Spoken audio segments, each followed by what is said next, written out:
Welcome to Nikhil's kitchen. இன்றைக்கி நம்ம நிகில்ஸ் கிச்சனில் உருளைக்கிழங்கு முட்டையும் வச்சு ஒரு குழம்பு ரெசிபி தாங்க.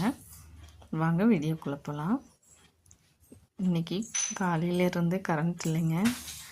கரண்ட் வரும்னு பார்த்துட்டு அதுக்கப்புறமா சமைச்சேன். இப்போது ஸ்டவ் ஆன் பண்ணி ஒரு கடாய் வச்சுக்கலாங்க. கடாய் காஞ்சதும் எண்ணெய் சேர்த்துட்டு கடுகு ஜீரகம் தாளிச்சிட்டு அது கூடவே ஒரு பெரிய வெங்காயம் கட் பண்ணி சேர்த்துக்கிறேன்.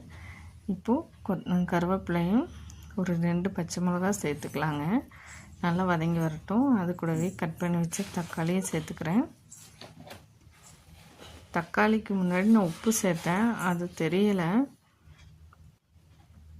நல்லா மசிஞ்சு வேகட்டுங்க. பவர் கட் ஆகிட்டு வரவே இல்லைங்க.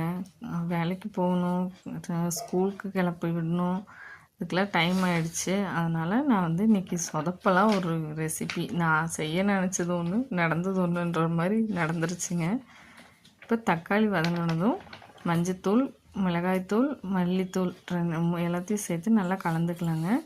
இப்போது உருளைக்கிழங்கு சேர்த்து நல்லா கலந்து விட்டுக்கலாம். நான் இது உருளைக்கிழங்கு பொரியலுக்காக கட் பண்ணேன். அதுக்குள்ளே எல்லாமே மாறி போய் நான் முட்டையும் சேர்த்து குழம்பாவே செஞ்சுட்டேங்க. இந்த மாதிரி யாருக்கெல்லாம் நடந்திருக்குன்னு சொல்லுங்கள். இப்போது தண்ணி சேர்த்து வேக வச்சுக்கலாங்க.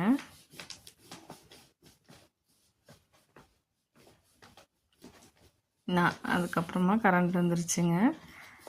அதுவும் ஒரு 10 நிமிஷம்தான் வந்துச்சு. அதுக்குள்ளே நான் கட் பண்ணி வச்சுருந்த தேங்காயில் துருவி சேர்த்து அதையும் அரைச்சி எடுத்துகிட்டு வந்து கொஞ்சம் பேஸ்ட்டாக போட்டுக்கிட்டேன்.